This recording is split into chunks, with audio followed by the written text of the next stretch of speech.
नमस्कार, आप देख रहे हैं लोक आवाज और मैं हूं यति आपके साथ। आज हम नरेंद्र मोदी ने जो आज राज्यसभा में भाषण दिया है उस पे चर्चा करेंगे हमारे सीनियर जर्नलिस्ट रोशन झा जी के साथ। आपको बता दें कि विपक्ष जो है वो नरेंद्र मोदी पर लगातार हमलावर था। कल विपक्ष ने लोकसभा में भी उनसे अडानी मामले पर सवाल किया, वहां पर भी नरेंद्र मोदी ने एक भी सवाल का जवाब नहीं दिया और आज राज्यसभा में भी नरेंद्र मोदी ने विपक्ष को इग्नोर किया है। नरेंद्र मोदी ने जो आज भाषण दिया, सर आप उसको किस व्यू से देखते हैं? यदि सबसे पहले हम अपने दर्शकों को बता दें कि राष्ट्रपति के अभिभाषण पर आज नरेंद्र मोदी धन्यवाद ज्ञापन कर रहे थे। कल उन्होंने लोकसभा में बोला था। पहली बात तो यह है कि राष्ट्रपति जो भाषण देती है बजट सत्र शुरू होने से पहले, वो सबको पता है कि सरकार द्वारा लिखा गया होता है। एक तरह से कहा जाए तो सरकारी भाषण रहता है। विपक्ष अदानी मामले पर सरकार से बार बार मांग कर रहा था कि सरकार अपना पक्ष रखे, लेकिन प्रधानमंत्री नरेंद्र मोदी ने ना तो कल और ना ही आज उन्होंने अडानी का एक बार भी चर्च किया। इसमें कोई दो राय नहीं है कि यह जो इस साल का बजट था वह चुनावी बजट था। अभी आप देख सकते हो कि 2023 में हम और आप हैं, फरवरी का महीना है और 2024 मई से जून में चुनाव होना है। 24 में जो सरकार चुनी जाएगी, हो सकता है या तो मोदी जी वापस आएंगे या यह भी हो सकता है कि मोदी जी सत्ता से बाहर हो जाए। तो कोई भी ऐसी सरकार जो 24 में इलेक्शन में जाएगी वो बजट नहीं दे सकती है। अंतरिम बजट देगी लेकिन वो बजट नहीं देगी। तो आप यह मान के चलिए कि सरकार का यह चुनावी बजट था। उसी तरह से कल लोकसभा में और आज राज्यसभा में जब पीएम मोदी बोल रहे थे तो उन्होंने पिछले 9 सालों के दौरान मोदी सरकार ने जिन जिन कामों को किया उन सभी बातों का एक तरह से कहा जाए तो चिट्ठा लेकर आज मोदी जी अपने साथ आए थे। विपक्ष को ललकार रहे थे और विपक्ष को बता रहे थे कि तुमने 2014 से पहले, विपक्ष उनसे पूछ रहा है कि 2014 या 2023 के बीच में आपने क्या किया। और मोदी जी, इसमें कोई दो राय नहीं है कि वो वक्ता बहुत अच्छे हैं। मोदी जी उन सभी को जवाब देने के बदले 2004 से लेकर पीछे चले जाते हैं कि तुम्हारे दादा ने ये किया, तुम्हारे पिता ने ये किया या तुम्हारी सरकार ने ये किया। हम उदाहरण देते हैं आपको।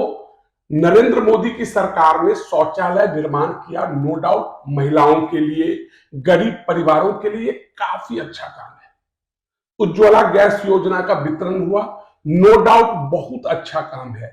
लेकिन मोदी सरकार ने यह नहीं कहा कि गैस के दामों में जो इजाफे हो रहे हैं, महंगाई दर जो बढ़ रही है, महंगाई दर जो बढ़ रही है, हम या आप घर चलाते हैं, जो सरसों तेल महज 80 से 100 रुपया हुआ करता था वो आज 160 से 170 के बीच में है। दोगुना दाम। आप स्कूटी से आती हो, जो पेट्रोल 80 से 90 रुपये था वो आज के डेट में 105 से 110 रुपये है। उसी तरह से पीएम मोदी ने उन सभी बातों का उल्लेख किया जो उनको करना था। उनको पता था कि देश की जनता आज उनको सुन रही है। उनको यह भी पता था कि वो जो बोलेंगे लोग वो सुनेंगे। विपक्ष हल्ला करता रहा कि अदानी मोदी भाई भाई, अदानी मामले पे जेपीसी की जांच होनी चाहिए। और यहां हम आपको एक बात बताते हैं कि कल लोकसभा में मोदी जी ने कहा था कि जेपीसी की मांग, जेपीसी में होता यह है कि अधिकांश सत्ता पक्ष के लोग ही जांच करते हैं। तो अभी अगर आप लोकसभा या राज्यसभा में क्रम संख्या देखें लोगों की, तो उसमें आपको क्या मिलेगा कि सत्ता पक्ष अर्थात बीजेपी के समर्थन में है। तो मुझे नहीं लगता है कि अगर सत्ता पक्ष जेपीसी की मांग मान भी जाते तो मोदी सरकार को कोई खतरा था या कोई बड़ा अनहोनी होना था। लेकिन ये मोदी जी हैं, इनको विपक्ष के सवालों से कोई मतलब नहीं है। इनको अपना जो बोलना था वो आए और बोलकर चले गए। सर एक सवाल हम आपसे करेंगे। सर आपको लगता है कि मोदी जी ने आज जो भाषण दिया है वो पूरा का पूरा चुनावी एंगल की तरफ उन्होंने दिया है? 2000 आगामी 2024 में जो चुनाव होने वाला है उसको लेकर के उन्होंने आज जो भाषण दिया है उसी के ऊपर उन्होंने दिया है? इसमें किसी को डाउट नहीं होना चाहिए कि यह चुनावी भाषण ही था, क्योंकि राष्ट्रपति के अभिभाषण में अग्निवीर का उल्लेख था।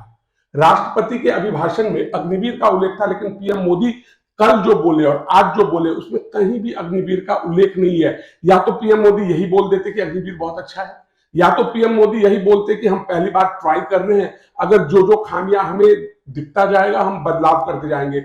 इस सब के इतर पीएम मोदी ने क्या बोला, तो उन्होंने छाती ठोक के कहा कि यह देश किसी एक परिवार का जागीर नहीं है। उन्होंने क्या बोला कि तुम सारे लोग हो, मैं अकेले हूं। आप ये समझो, इसका मतलब है कि बीजेपी मतलब अकेला मोदी।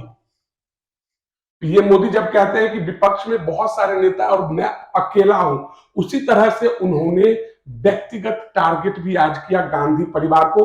उन्होंने कहा कि नेहरू, पंडित नेहरू, जो कि इंदिरा गांधी के पिता थे और राहुल गांधी के आप कह सकते हैं ननिहाल पक्ष के लगेंगे, ना कि पैतृक पक्ष के। तो उनका कहना था कि नेहरू के टाइटल सरनेम का प्रयोग क्यों नहीं होता है, गांधी नाम का प्रयोग क्यों हो रहा है। तो यदि हम आपसे पूछते हैं कि भारत में पिता सत्तात्मक है, ठीक है, मेरे पिता का टाइटल झा है, मैं झा प्रयोग करता हूं, और मेरे नाना का टाइटल मिश्रा है, तो मैं मिश्रा का प्रयोग नहीं करता। कुल मिला के आप कह सकती हो कि यह चुनावी बजट भाषण था। पीएम मोदी को आज अच्छा मौका था कि विपक्ष पे हमलावर होते, विपक्ष की बातों को जवाब देते कि आप जो कह रहे हो हम उस पर तैयार हैं, हम बात करने के लिए तैयार हैं। कुल मिलाकर आप कह सकते हैं कि यह चुनावी बजट भाषण था। सर, अडानी का जो सर सवाल आया है, तो सर आपको लगता है कि नरेंद्र मोदी कहीं ना कहीं बच रहे थे उन सब सवालों? सर कल राहुल गांधी ने सर उनसे 4 सवाल किए, फोटो दिखा करके, सर प्लेन की फोटो थी, तो सर आपको लगता है कि नरेंद्र मोदी जवाब देने से बच रहे हैं? पहली बात तो अब हम अपने दर्शकों को बता देते हैं कि कल लोकसभा में और आज राज्यसभा में, लोकसभा में राहुल गांधी ने जो भाषण के दौरान पोस्टर दिखाए थे या जो अदानी के नामों का उल्लेख किया था, और जो राज्यसभा में खड़गे जी ने जो कहा था, उन सभी भाषणों का अधिकांश हिस्सा लोकसभा राज्यसभा के रिकॉर्ड से हटा दिया गया है। तो अब तो आप ये समझ लीजिए, सोशल मीडिया का दौर है, आपने टीवी पे देख लिया, आपने मोबाइल पे देख लिया कि राहुल गांधी ने ये कहा, खड़गे ने ये कहा। लेकिन आज से 5 साल के बाद या आज से 10 साल के बाद जब कोई आर्काइव में जाएगा लोकसभा या राज्यसभा के, तो उनको उन भाषणों का वह हिस्सा नहीं दिखेगा जिसमें राहुल गांधी पोस्टर दिखा रहे हैं। ठीक है, ये सभी को पता है कि अडानी और नरेंद्र मोदी सरकार में काफी नजदीकियां हैं। नहीं तो ये असंभव सा जान पड़ता है कि जो आदमी लॉकडाउन से पहले तक इंडिया के टॉप 10 अमीर की लिस्ट में नहीं था, वो विश्व के दूसरे स्थान पे आ जाता है, और एक रिपोर्ट आने मात्र से भरभरा के उनकी वैल्यू गिर जाती है।